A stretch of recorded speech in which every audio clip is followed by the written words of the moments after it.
I can tell you firsthand that the sweet whistling sound that the Tesla Roadster makes when you accelerate is an absolute thing of beauty. Now, I'm pretty sure that I heard Matt both whistle and catcall as we walked by Honda's new CR-Z. Now that the car has made its official Canadian debut, he's going to tell us a little bit more about what makes it so darn great.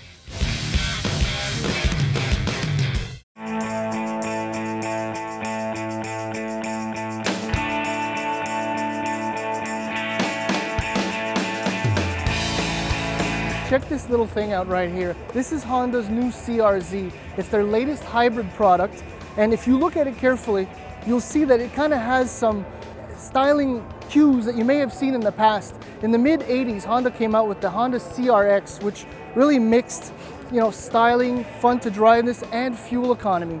That was kind of lost for a little while, but they brought back the Insight, which was also a hatchback in the late 90s. But now, this is the real deal. According to Honda, this car now brings together both fun to drive, fuel economy, not to mention safety, and all the important stuff you need in a car today. Styling-wise, there's a lot of things going on. I see like some fourth generation Honda Prelude.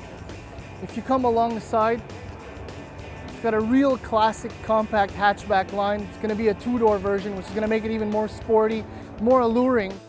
In typical hatchback style, especially the modern ones, you got a piece of glass, kind of in the lower parts you can actually see through the back. The spoiler's pretty high. Overall trunk space is pretty good, but forget about bringing all your friends. You can bring one friend because this is a two-seater.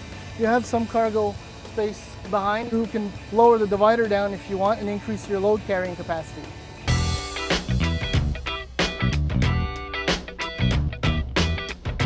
Powering the Honda CR-Z is a 1.5 liter four-cylinder engine, and it's mated to Honda's IMA system, which is integrated motor assist. Together it puts out about 122 horsepower and in the vicinity of 128 pound-feet of torque. Now that's the boring stuff. You can get it, the interesting stuff, with a 6-speed manual transmission. Now that's becoming almost like a dying breed, dinosaurs. That's where the manual transmissions are going. But Honda, I think, is going to do a great thing with offering a hybrid with a great transmission. Now the really cool stuff, as far as I'm concerned, is inside. Now if there's something I love about the Honda S2000s, is the way the controls are laid out on each side of the steering wheel. So this really picks up where the S2000 unfortunately left off as it's gone. Now this model that we have here has got the 6-speed manual transmission. So again, in typical Honda fashion, the throws are really short. Everything looks great the way it's positioned. The ergonomics, maybe a little bit funky, but that's the type of car this is. I just really can't wait to drive this car. And by the way, if it drives anything like the Prelude or the S2000, obviously, in a very economic-minded way, this car is going to be a hit.